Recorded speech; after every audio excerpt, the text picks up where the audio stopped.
Brendan Dassey trial transcript reading day 1, beginning on page 138, continuation of Kratz questioning Fassbender.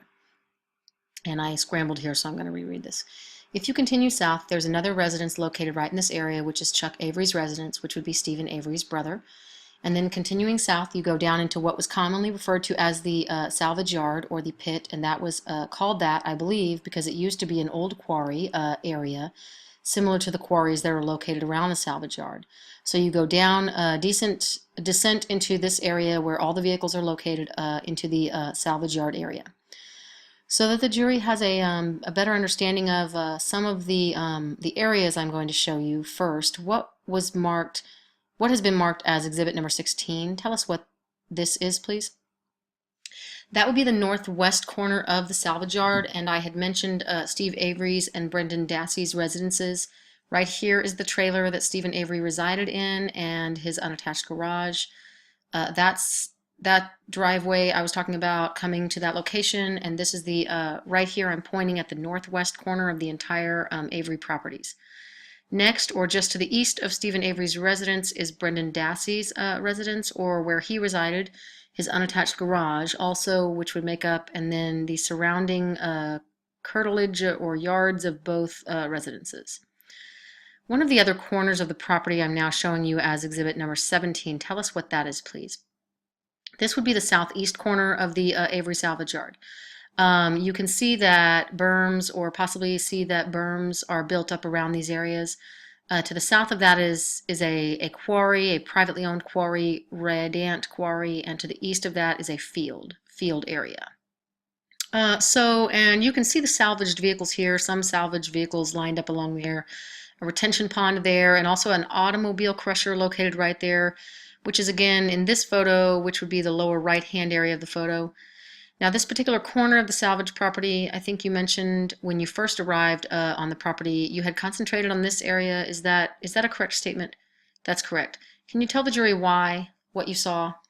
I was sent down to this area, and there was a staging somewhere right in this area, law enforcement vehicles, like I said, what could be considered a checkpoint. Beyond that is where I was told that Teresa's RAV4 vehicle had been found, and I was pointed to an area right there. There's a red vehicle right there that's offset from the other line of vehicles, and the RAV4 was located right in that area. And in this photograph, it is not there. It had been removed already. The last exhibit I think that I've given you so far is exhibit number 18, and you talked about a command post. I show you exhibit number 18 and tell the jury what we're looking at, please. This is Avery Road that I'm pointing to right now, starting in the lower right-hand corner on this photograph.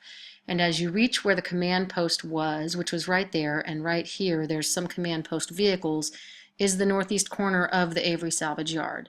I mentioned some of the buildings here. This is the office and shop area to the Avery salvage yard. This big red building is another work. I can zoom out a little bit, I'm sorry. Work area, I think, associated with the impound area.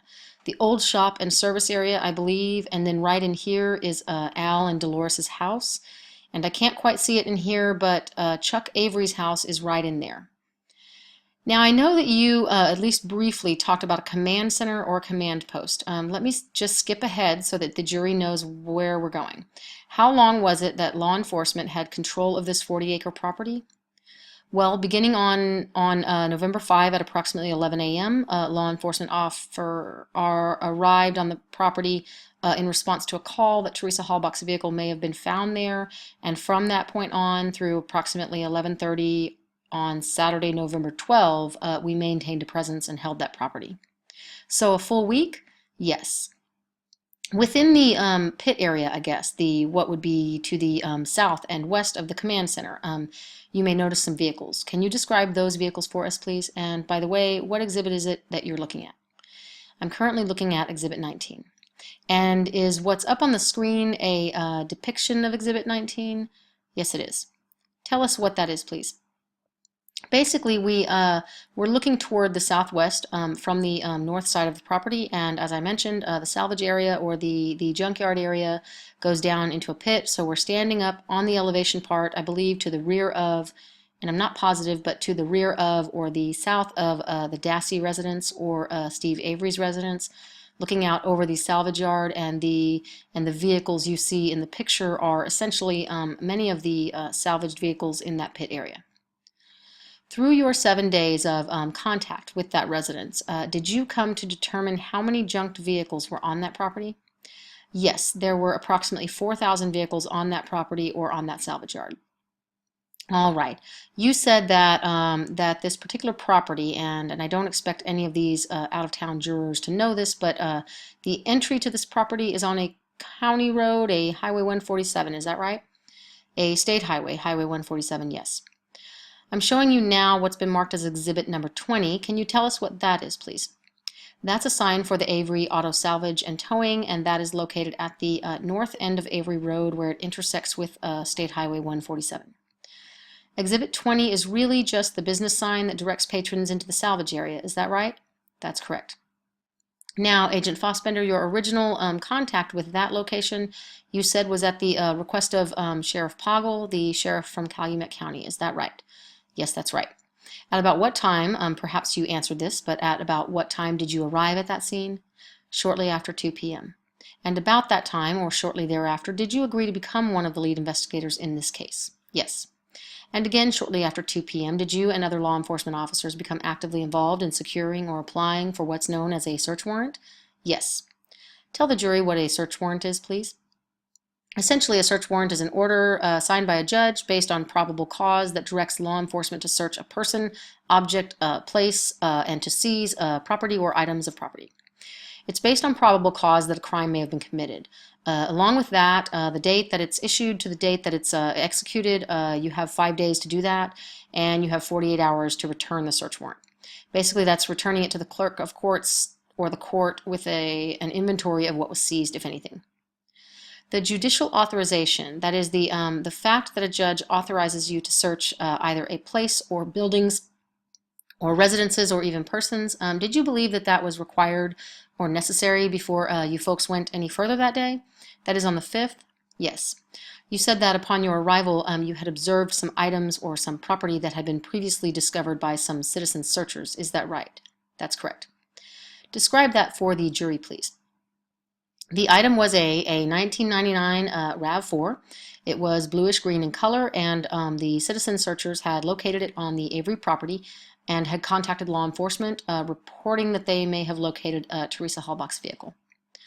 I'm going to show you 3 exhibits. First, exhibit number 21, larger picture of that. Can you tell us what we're looking at, please? That is the rear of that vehicle I just described, a Toyota RAV4 1999, bluish green in color, and that is the condition that that vehicle, or the rear of that vehicle, the condition of that vehicle as it was found. And does that look the same or similar as when you saw it shortly after 2 p.m. on the 5th of November? Yes. And by the way, just so this jury is aware, had that vehicle been secured, that is, did law enforcement officers who arrived on the scene prior to your arrival make sure that nobody had entered or tampered with that vehicle? Yes. The vehicle, at least exhibit number 23 as we see it, 21 as we see it, appears to be obscured by, at least at the back of it, by some branches. Could you describe that further? Did it appear to be intentionally concealed in your opinion? Absolutely. Tree branches, posts, fence posts, boxes, plywood, auto parts. All right. Let's move on then to exhibit number 22, the side of the vehicle. Tell us what we're looking at here, please. This is the passenger side of that vehicle. You can see to the rear of the vehicle, that red vehicle I was talking about that the RAV4 was positioned next to. As you can see, it's got tinted windows in the back. There's a vehicle hood leaned up against the RAV4. You can see branches. Even in the lower right-hand corner is a piece of the particle board or plywood I was talking about. And on top of the vehicle, you can see that branches were placed on the top of the vehicle also. And finally, I'm going to show you exhibit number 23. Tell us what we're looking at here, please. That's a photograph of the same vehicle, the RAV4, the passenger side front corner facing that direction. Again, it's a good picture to show the objects that were used in an attempt to conceal the vehicle. Brush, branches, posts, fencing, plywood. There's actually a box on the hood somewhere in there too. And toward the rear of the passenger side, you can see the vehicle hood leaning up against the RAV4. If you would be so kind as to take the laser pointer, the larger image, show that vehicle hood that we're talking about.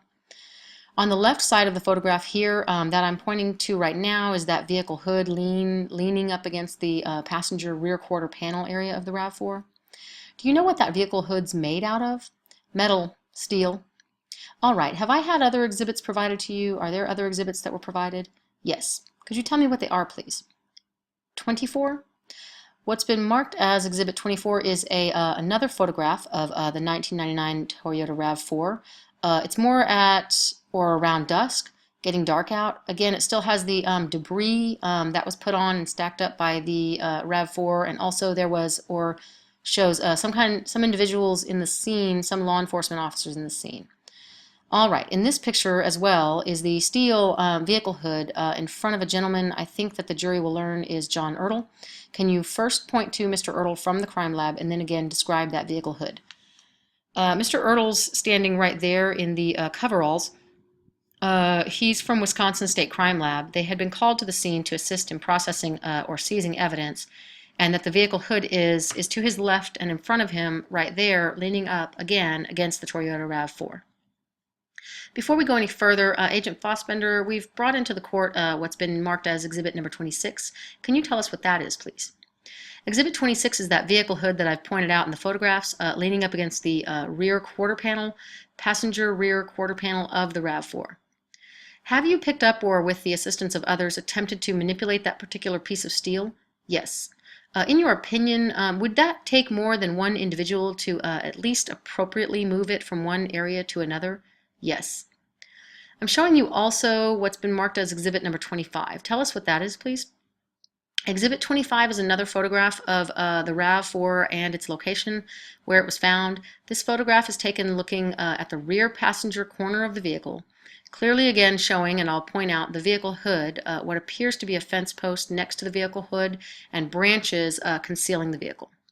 If I can go back just a moment, please, to Exhibit number 24, we see Mr. Ertl, yourself, a couple of other individuals in that depiction, and you mentioned this was right around dusk. Is that right? Yes. What's the significance, if any, of Exhibit number 24?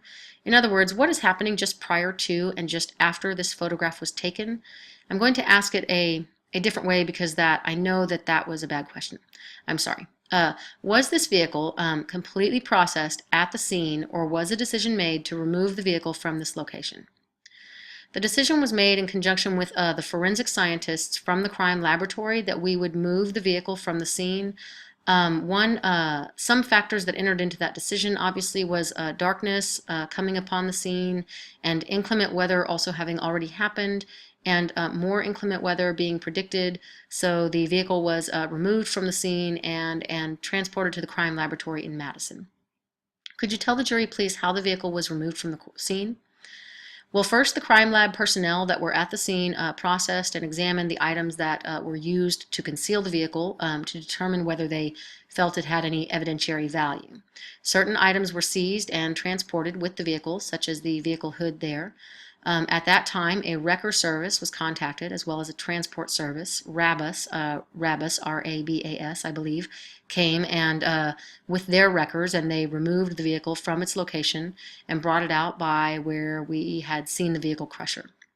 At that location, Pethin Transport was located with an enclosed trailer, and the RAV4 was backed into that enclosed trailer and sealed, and then transported to the Wisconsin State Crime Laboratory in Madison, Wisconsin, along with or in the accompaniment of the two forensic scientists that were on the scene. Just prior to the removal of the vehicle, were there any other resources that were called in to search at least around that particular RAV4? Yes, there was. Describe that for us, please. We utilized Great Lakes Search and Rescue, which is basically search dogs, and they come to the scene. And one dog in particular was utilized in that area, that southeast area of the yard, salvage yard, commencing at around the crusher area. The dog was used to see if it would alert on the crusher. You know, this dog I'm talking about is a dog that would alert. They called them cadaver dogs, and they will alert on deceased human bodies as well as human blood. And that dog was utilized to search that area to the south and then along that south line to past the Toyota RAV4. I'm showing you exhibit number 27. This is a woman named Julie Kramer and a dog named Brutus. Do you recognize them? Yes. Tell us who are Julie and Brutus. They're members of the Great Lakes Search and Rescue.